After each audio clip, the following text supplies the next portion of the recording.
বাংলাদেশের রাজনীতিতে এখন ৩টি বিষয় বহুল আলোচিত।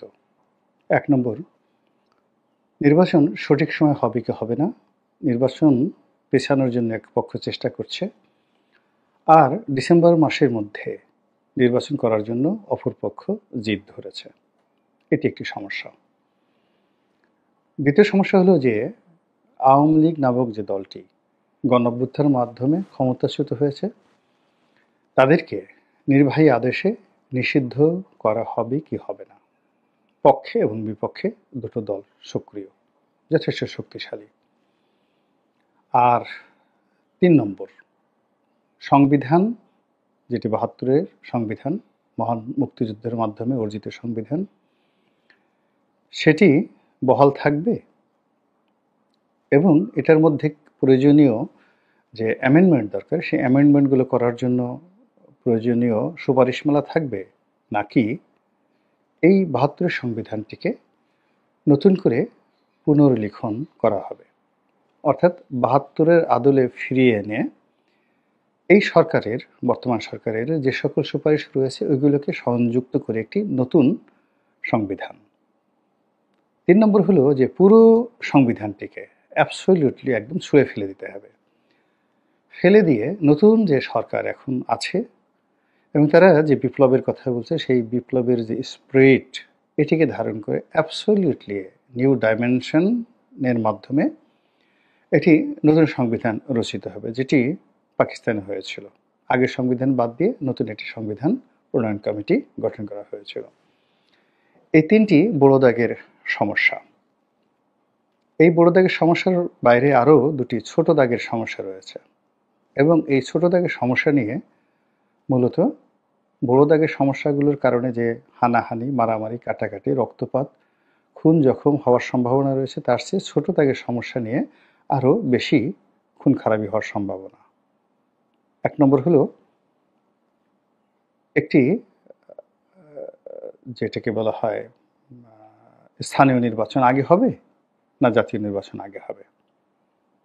এক পক্ষ বলছে আমরা ক্ষমতায় এসে বা জাতীয় নির্বাচনের পরে স্থানীয় নির্বাচন করব, এখন যেভাবে আছে সেভাবে চলুক।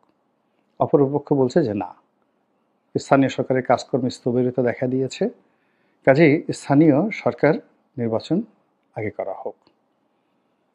দ্বিতীয়ত হলো যে আরেকটি রেফারেন্ডাম নির্বাচন, জাতীয় নির্বাচনের আগে, যে নির্বাচনটি মূলত কনস্টিটিউশন, নতুন সংবিধান রচনা করার জন্য যে নির্বাচন হয়, সেই রকম একটি সাংবিধানিক যে কমিটি বা সাংবিধানিক একটা ভিত্তি তৈরি করার জন্য যে কনস্টিটিউশনাল অ্যাসেম্বলি, এরকম একটা নির্বাচন, যেটি ৭০-এর নির্বাচনটা যে কারণে হয়েছিল এবং যেভাবে হয়েছিল, ওই আদলে সংবিধান রচনার জন্য কেবল একটা নির্বাচন। এবং যারা এই নির্বাচিত হবেন তাদের প্রথম কাজ হবে একটা সংবিধান প্রণয়ন করা, তারপরে ওটি আবার তারা জাতীয় পার্লামেন্টের মেম্বার হিসেবে কাজ করতে পারেন অথবা অন্য যে কিছু হতে পারে। এই দুটো সমস্যা, আগের ৩টি বড় সমস্যার চাইতে এই দুটো সমস্যা ছোট দেখতে, কিন্তু এর মাধ্যমে বিভেদ, বিসংবাদ, মারামারি, কাটাকাটি হওয়ার সম্ভাবনা আগেগুলোর চাইতে বেশি। এখন এই সমস্যাগুলোর কি হবে? সমস্যাগুলোর একটা নিষ্পত্তি হতে হবে, মাঝামাঝি হওয়ার কোনো স্কোপ নেই। এখানে যারা এর পক্ষে আছেন তাদেরকে বিজয়ী হতে হবে, অথবা যারা এর বিপক্ষে রয়েছেন তাদেরকে বিজয়ী হতে হবে। এর মাঝামাঝি কোনো কিছু হওয়ার সম্ভাবনা নাই। যদি মাঝামাঝি কোনো কিছু হয়, সেখানে এক পক্ষের কবরের উপর অন্য পক্ষের প্রাসাদ রচিত হবে। আপনারা সবাই জানেন যে রাজনীতি এমন একটা বিষয়, এটি যুদ্ধের চাইতেও মহাপ্রলয় এবং এটিকে বলা হয় অনেকটা ওয়ান ওয়ে ট্রাফিক। একবার যদি আপনি এই ঘরের মধ্যে, রাজনৈতিক কোনো ঘরের মধ্যে ঢুকে পড়েন, এখান থেকে বের হতে পারবেন না, আপনাকে এর সঙ্গে লড়াই করে বাঁচতে হবে। এখন ইচ্ছাই হোক, অনিচ্ছাই হোক, নিয়তির খপ্পরে পড়ে হোক, লোভের পাল্লায় পড়ে হোক, যেভাবে হোক না কেন, ডক্টর মোহাম্মদ ইউনূসের নেতৃত্বে অন্তর্বর্তীকালীন সরকারের যে সকল কর্তা ব্যক্তিরা এই বর্তমান অন্তর্বর্তীকালীন সরকারের কর্মকাণ্ডের সঙ্গে জড়িত হয়ে পড়েছেন, এদের মধ্যে সাংবাদিক আছেন, ব্যবসায়ী আছেন, আমলা আছেন, কামলা আছেন, সাবেক আমলা আছেন, বুদ্ধিজীবী আছেন, আরও অনেকে বিশ্বাস করেন যদি এদের পতন হয় কিংবা এরা যদি পরাজিত হয়, তাহলে আওয়ামী লীগের লোকজনদেরকে যেভাবে অপমানিত করে, লাঞ্ছিত করে কোর্ট কাছারিতে হাজির হতে হচ্ছে, পিঠমোড়া করে বেঁধে, হ্যান্ডকাপ পরিয়ে, মাথায় হেলমেট পরিয়ে আনা হচ্ছে। অনেককে, ইনু সাহেবকে দেখলাম, সত্য না মিথ্যা জানি না, জেলখানার যে ভিজিটর রুম এরকম কিছু একটা হবে, সেখানে তিনি দেখা করতে আসছেন, ওখানে তাকে আচ্ছা মতো কিল ঘুষি মারা হচ্ছে।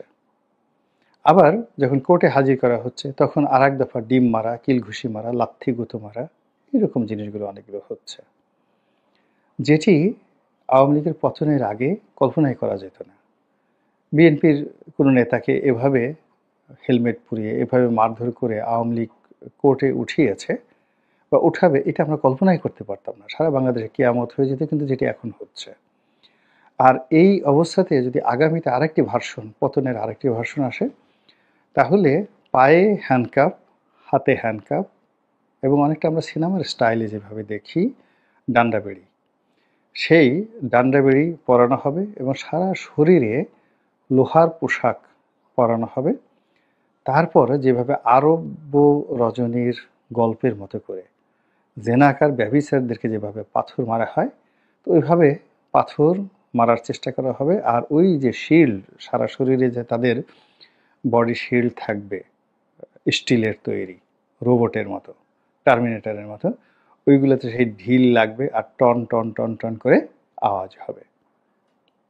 এইরকম একটা পরিণতির দিকে যদি যায়, এবং সেটা না যাওয়ার কোনো কারণ নেই।